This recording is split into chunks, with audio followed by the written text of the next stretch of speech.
What is stewardship? In a nutshell, I would say stewardship is serving God and God's people. And the money is the practical side of that, because we do need to heat our building, to have a minister, to have an organist. We know we've learned a lot in this church in the last 20 years about that kind of struggle. And so we need to work to do that. So stewardship is that. But being a steward is to care for and about somebody. So stewardship is really more not just writing a check, it's actually being there as a human being and being stewards of God here on earth and reaching out to one another. What brought me to the church? We live within 2 miles of the church, and we had lived in the area for about 5 years. And because, let's face it, I mean, it was my situation anyway. We grew up going to church. My wife grew up going to church. You go off to college, and maybe you fall away from attending church on a regular basis, and you find yourself married, and suddenly you have children, and you start thinking about things in a different way, and you start church shopping. This is a great window to display for people in that situation, to come into the church and get the tour from the welcoming committee, as we did, and see the focus that's put on paying attention to children and fulfilling their needs as young Christians is tremendous. To say that it was a struggle is kind of or not so much a struggle as just the hurdles trying to get here and even getting settled in here.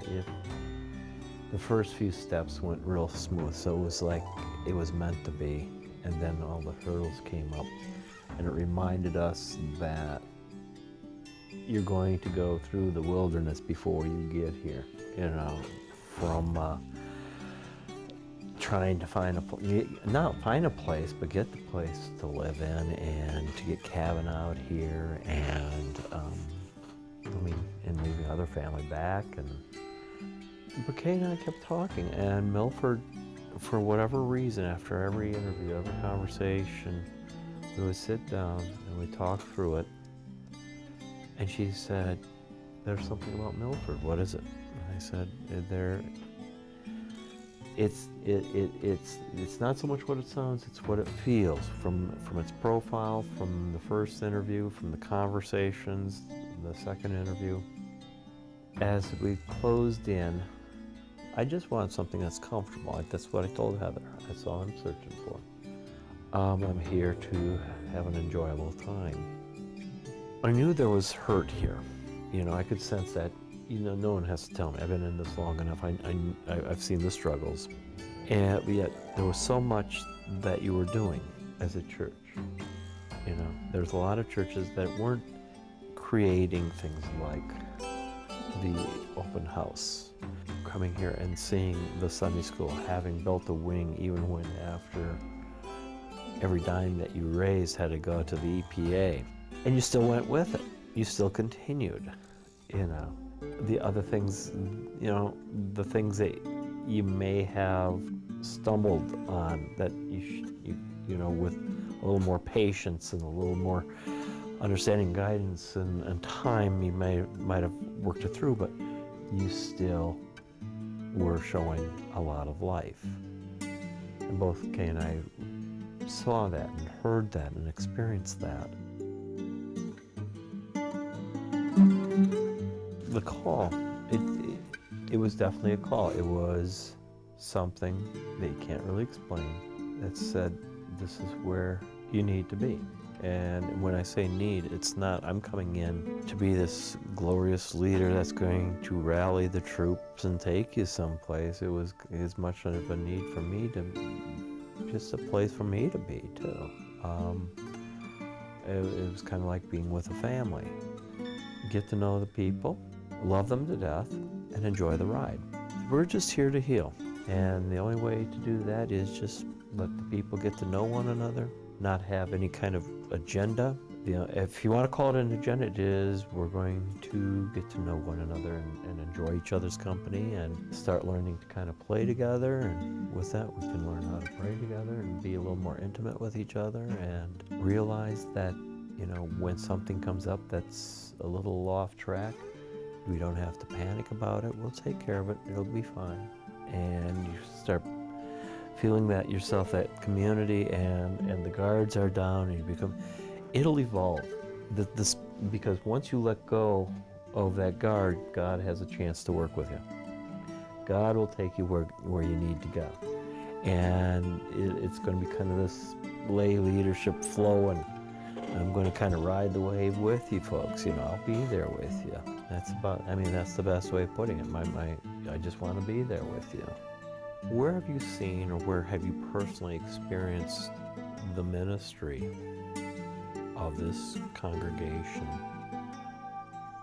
working, ministering, being effective in people's lives here? I would say the outreach that is the first thing that jumps into my mind. The things we've been involved in with the church or through the church tend to be community-based, and the fact that we're part of a church in the community and that the church is so active in the community.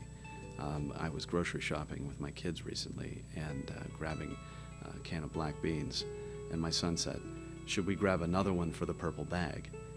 This sort of thing is unique. It's not something that you're going to find at, X, Y, and Z church down the street necessarily.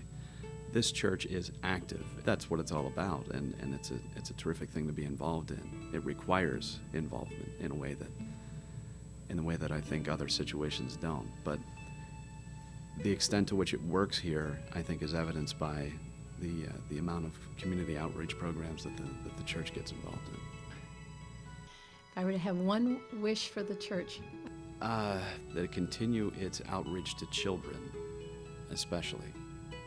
There is a relatively new wing on this building that's dedicated to Christian education, and again, in a way that it isn't in so many other places. There are so many resources being poured into that corner of the church's activity. I think it's a great way to attract new people and see the focus that's put on paying attention to children. My wish is, I wish everyone could see each other in the way that my wife and I see you guys. Because you're a marvelous gift as a congregation. And I think when you start seeing each other in that light, you get a whole new appreciation. You're very careful to understand that and to see that you are who you are because of everyone. Your faith isn't just your own. It's all these people. And as one person's life goes through the downside, you never get lost because everyone else is there. You're never in the dark. Either the people are there to rally or someone just walks through the door.